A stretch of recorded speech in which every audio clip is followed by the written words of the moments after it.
做咗護士咁多年，日日都睇到好多生老病死，潮起潮落。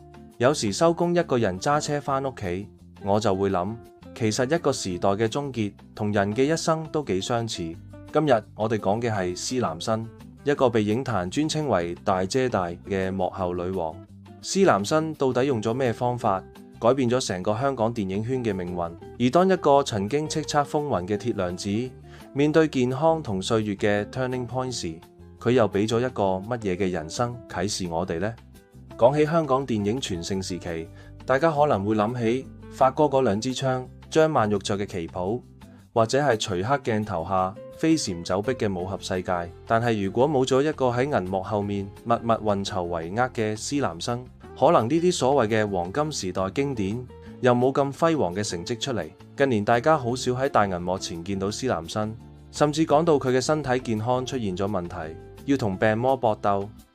喺好多人眼中，電影導演係藝術家，演員係明星，但係電影背後其實係一門極度殘酷嘅商業博弈。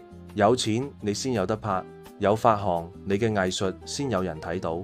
喺80年代嘅香港，電影圈基本上係一個男性主導嘅江湖，講嘅係義氣，玩嘅係大哥文化。但係施南生偏偏喺呢個男人話事嘅環境裏面，引進咗現代化嘅管理制度。甚至一個人化身為外交官，將香港電影帶去康城、柏林參展。點解喺香港電影最輝煌、最賺錢嘅時候，施南生反而要不斷去推動一啲睇嚟好冒險嘅國際化轉型？而到咗近年，隨住佢淡出幕後，加上身體傳出患病嘅消息，好多人開始感嘆香港電影嘅最後一個黃金守護者係咪都要退出舞台？聽到呢度，如果你中意今集嘅內容，記得 subscribe、like、留言分享同埋按埋小鈴鐺，因為你哋嘅支持都係令我可以繼續嘅動力。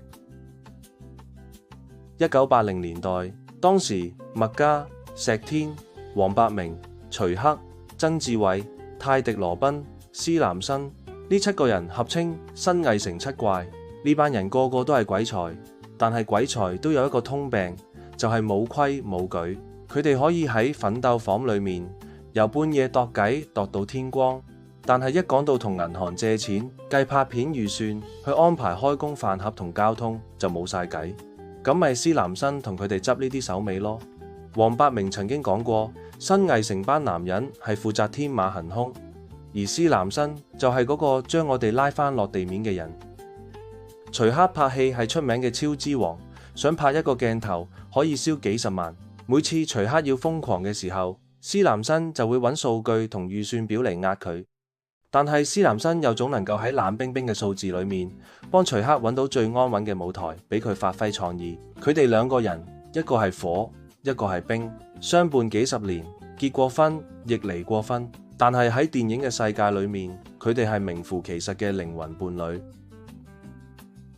施南生唔單止管數，佢更加開創咗香港電影監製、製片人、核心製嘅先河，靠嘅係專業嘅 workflow， 唔係撞彩。喺80年代中後期，香港電影雖然喺東南亞爆紅，但施南生已經睇到東南亞市場總有一日會飽和，而香港電影要生存落去，就必須要走向世界。佢係第一個帶住英雄本色同倩女幽魂去康城影展賣片嘅香港製片人。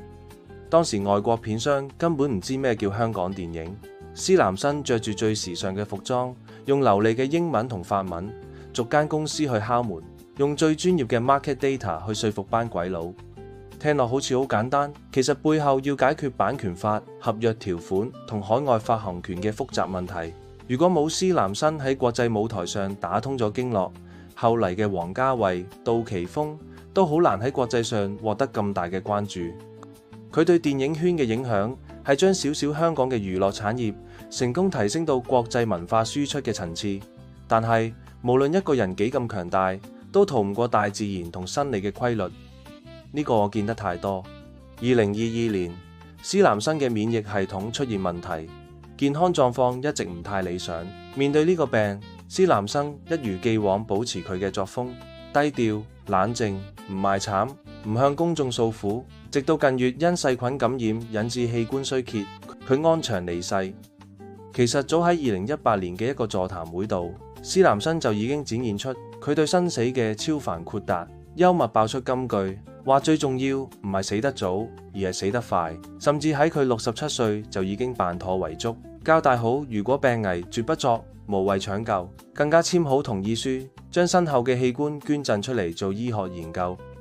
佢面對疾病，好似對待一個超支嘅電影預算一樣，理智面對，尋求專家意見，配合治療，然後如常生活。